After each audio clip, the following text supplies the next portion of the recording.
Hi friends, welcome back to News Tamil Online. ரஜினிகாந்தின் படங்கள் அப்படின்னாலே ரசிகர்களுக்கு எப்போதுமே ஒரு பெரிய எதிர்பார்ப்பு இருக்கும். ஆனா ஆகஸ்ட் 14 வெளியாக போற கூலி படத்துக்கு வெளி மாநிலங்கள்லயும் வெளிநாடுகள்லயும் கிடைச்சிருக்க வரவேற்பு எல்லாரையுமே ஆச்சரியப்பட வச்சிருக்கு. குறிப்பா கேரளால மட்டும் 3 கோடிக்கு ரூபாய்க்கும் மேல மதிப்புல 2 லட்சம் டிக்கெட்டுகள் இப்போவே முன்பதிவு செய்யப்பட்டிருக்கு அப்படின்னு சொல்லிட்டு தி இந்தியன் எக்ஸ்பிரஸ் செய்தி சொல்லுது. இது கேரளால ஒரு தமிழ் படத்துக்கான பாக்ஸ் ஆபீஸ் சாதனைய முறியடிக்க கூடும் அப்படின்னு சொல்லிட்டு சொல்றாங்க. ரஜினிகாந்த், லோகேஷ் கனகராஜ், நாகார்ஜுனா, அமீர் கான், சத்யராஜ் என பெரிய நட்சத்திர பட்டாளமே இந்த படத்துல இருக்கிறதால இந்த படத்துக்கான எதிர்பார்ப்பு ரொம்பவே அதிகமா இருக்கு. இந்த படத்தோட ரிலீஸுக்கு முன்னாடியே முதல் நாள் வசூல் 50 கோடிக்கு மேல இருக்கும்னு சினிமா விமர்சகர்கள் எதிர்பார்க்கிறாங்க. கூலி படத்தின் முன்னோட்டத்தை பார்த்தா ரஜினி ஒரு துறைமுகத்துல தினக்கூலியா வேலை செய்யற மாதிரி தெரியுது. ரஜினியோட சினிமா வாழ்க்கையில பெரும்பாலும் சாதாரண மக்களோட வாழ்க்கைக்கு நெருக்கமான கதாபாத்திரங்கள்ல தான் அவர் அதிகமா நடிச்சிருக்காரு. விமர்சகர்களும் இதே கருத்தை தான் சொல்றாங்க. எம்ஜிஆர் ஃபார்முலான்னு சொல்லப்படுற மக்களால எளிதா அடையாளம் காணக்கூடிய அவங்களோட உணர்வுகளோட ஒன்றி போகக்கூடிய கதாபாத்திரங்கள் தான் அவரை இன்னைக்கு வரைக்கும் சூப்பர் ஸ்டாரா வச்சிருக்கு. ஒரு சின்ன இடைவெளிக்கு அப்புறம் மறுபடியும் அப்படி ஒரு சாமானிய மனுஷன் கதாபாத்திரத்துல ரஜினி நடிச்சிருக்கிறது கூலி படத்துல தெரியுது. ரஜினி நடிச்ச சில முக்கியமான சாதாரண மனிதன் கதாபாத்திரங்களை பத்தி தான் நாம இந்த வீடியோல பார்க்க போறோம். இன்னும் நீங்க நம்ம சேனலை சப்ஸ்கிரைப் பண்ணலன்னா மறக்காம சப்ஸ்கிரைப் பண்ணுங்க. கூடவே உங்க ஃப்ரெண்ட்ஸ் அண்ட் ஃபேமிலிக்கும் நம்ம சேனலை ஷேர் பண்ணுங்க. வாங்க வீடியோக்குள்ள போகலாம்.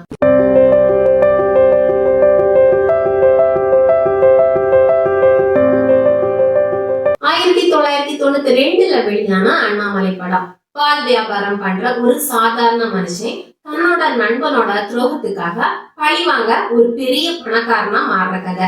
இந்த படம் 1987 வந்த குத்ஹர்ஸ்ங்கிற ஹிந்தி படத்தோட தழுவல். ஆனா ஹிந்தி படத்துல பணக்கார நண்பன் தான் கதாநாயகன். கதை அவனோட பார்வையில தான் நகரும். ஆனா அண்ணாமலை படத்துல கதைக்களத்தை மாத்தி சாதாரண மனுஷனான அண்ணாமலை கதாபாத்திரத்தை ஹீரோவா வச்சாங்க. அண்ணாமலையா ரஜினியும் அவருடைய நண்பன் அசோகா, சரத்பாபுவும் நடிச்சிருப்பாங்க. நண்பனோட துரோகத்தால தன்னோட சொத்துக்களை இழந்த அண்ணாமலை அவனை விட பெரிய பணக்காரனா மாறுவேன் அப்படின்னு சொல்லிட்டு சவால் விட்டு ஜெயிப்பாரு. இதுதான் அந்த படத்தோட கதை. குறிப்பா குத்கர்ஸ் படத்துல இல்லாத ஒரு காட்சி அண்ணாமலை படத்துல இருக்கும். பெரிய பணக்காரனா மாறின அண்ணாமலை தன்னோட நண்பனோட வீட்டையும் ஏலத்துல இருந்து எடுத்து சவால ஜெயிச்ச பிறகு வீட்டு பக்கத்தை தன்னோட அம்மா கிட்ட கொடுத்து இத அசோக்கிட்டயே கொடுத்துருங்க அப்படின்னு சொல்லிட்டு சொல்லுவாரு. அப்போ அவருடைய அம்மா எவ்வளவு பணம் வந்து சேர்ந்தாலும் ஏன் அண்ணாமலை மாறல அப்படின்னு சொல்லிட்டு சொல்லுவாங்க. பணக்காரன் ஆனாலும் பெரிய பதவியில இருந்தாலும் அந்த ரஜினி கதாபாத்திரம் மனசளவுல மாறாத ஒரு சாதாரண மனுஷன் தான் அப்படிங்கிற கருத்து அண்ணாமலை படத்துல மட்டும் இல்லாம ரஜினியோட நிறைய படங்கள்ல இருக்குது. 2வது படம் முத்து. KS ரவிக்குமார் இயக்கத்துல 1995 வெளியாகி பெரிய வெற்றி அடைந்த படம் தான் முத்து. இந்த படம் 1994 மோகன்லால் நடிச்ச தெம்மாவின் கொம்பத்துங்கிற மலையாள படத்தோட தழுவல். இந்த படத்துல ரஜினி முத்துன்னு ஒரு குதிரை வண்டி ஓட்டுநராகவும் ஜமீன்தார் ராஜாவாகவும் அப்படின்னு 2 கதாபாத்திரங்கள நடிச்சிருப்பாரு. மலையாள படத்துல மோகன்லாலுக்கு குதிரை வண்டி ஓட்டுபவர்ங்கிற ஒரே ஒரு கதாபாத்திரம் மட்டும்தான். ஆனா முத்து படத்துல ரஜினிக்கு ஏத்த மாதிரி கதையில பல மாற்றங்கள் செய்யப்பட்டிருந்துச்சு.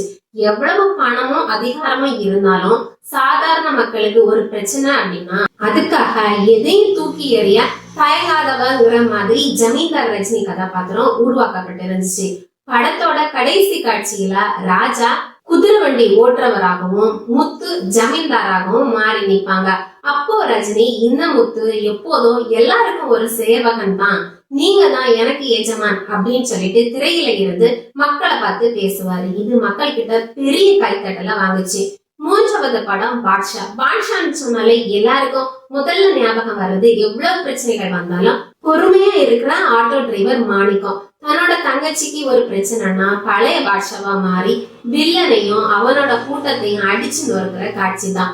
இந்த படம் 1991 வெளியான ஹம் ஹம்ங்கிற இந்தி படத்தோட தழுவல். ஆனா மாணிக்கம் பாட்ஷா மாதிரி ஹம் படத்தோட ஹீரோ மக்களுக்காக போராடி டான் ஆக மாட்டாரு. அதே மாதிரி தன்னோட அப்பாவை பறி கொடுத்ததுக்கு அப்புறம் வன்முறை வாழ்க்கையை விட்டுச்சு வேற ஊருக்கு வந்து சாதாரண ஆட்டோ டிரைவரா வாழவும் மாட்டாரு. ஹம் படத்துல ஹீரோவான டைகர் மும்பையில வில்லனுக்காகவே வேலை செய்வாரு.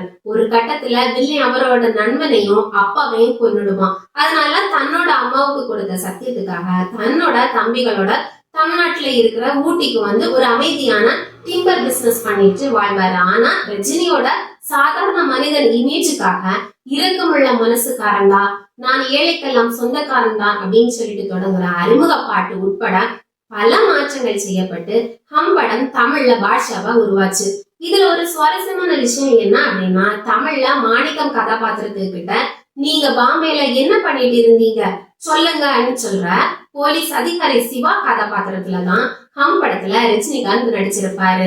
4வது சிவாஜி படம் 2007 வெளியான சிவாஜி படத்துல ஹீரோவான சிவாஜி ஆரம்பம் அமெரிக்கால பல வருஷம் ஒரு சாப்ட்வேர் இன்ஜினியரா வேலை செஞ்சு நிறைய பணத்தோட தமிழ்நாட்டுக்கு வருவாரு.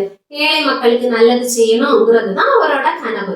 அவரோட சொத்து மொத்தமும் போனாலும் கடனாளி ஆனாலும் கூட மக்களுக்கு நல்லது செய்யாம விட மாட்டேன் அப்படின்னு சொல்லிட்டு உறுதியா இருப்பாரு. அவரு பரம்பரையா பணக்காரரும் இல்ல, ஒரு ஏழை விவசாய குடும்பத்துல பிறந்து கஷ்டப்பட்டு படிச்சு அமெரிக்காவுக்கு போய் ரொம்ப உழைச்சு பணக்காரர் ஆனவர். அதனாலதான் அவருக்கு ஏழைகளோட கஷ்டம் நல்லா தெரியும்னு அந்த படத்துல காமிச்சிருப்பாங்க. படத்தோட முதல் பாதியில பணக்காரரா வர்ற ரஜினியை விட 2ஆம் பாதியில எல்லாத்தையும் இழந்து மறுபடியும் ஒரு சாதாரண மனுஷனா மாறி போராடுற ரஜினிகாந்த் கதாபாத்திரம் தான் இந்த படத்தோட வெற்றிக்கு முக்கிய காரணம் அப்படின்னு சொல்லிட்டு சினிமா விமர்சகர்கள் சொல்றாங்க. 5வது படம் உழைப்பாளி. 1993 வெளியான உழைப்பாளி படத்துல ரஜினி ஒரு ஃபேக்டரியில கூலி வேலை செய்யற கதாபாத்திரத்துல நடிச்சிருப்பாரு. ஆனா உண்மையில அவர் ஒரு பெரிய பணக்கார குடும்பத்தோட வாரிசு. சின்ன வயசுலயே தன்னோட சொந்தக்காரங்க செஞ்ச சூழ்ச்சியால குடும்பத்தை பிரிச்சிருப்பாரு. இந்த படம் எந்த படத்தோட ரீமேக்கும் இல்ல. இதுல கதை பாட்டு எல்லாமே ரஜினிக்கு ஏத்த மாதிரி எழுதப்பட்டது. ரஜினிக்கு பதிலா வேற எந்த நடிகர் நடிச்சிருந்தாலும் இவ்வளவு நல்லா வந்திருக்குமான்னு சொல்ல முடியாது. உதாரணத்துக்கு படத்தோட கடைசி காட்சியில தன்னோட பூர்வீக சொத்துக்கள் எல்லாமே தனக்கு கிடைச்சாலும் அது எல்லாத்தையும் தன்னை வளர்த்த குடும்பத்துக்கு எழுதி கொடுத்துருவாரு. அப்போ ஒருத்தர் எல்லாத்தையும் எங்களுக்கு கொடுத்துட்டியே உனக்கு என்ன அப்படின்னு சொல்லிட்டு கேட்கும் போது ரஜினி சிரிச்சுக்கிட்டே தன்னோட மேல் அங்கிய கலட்டுவாரு.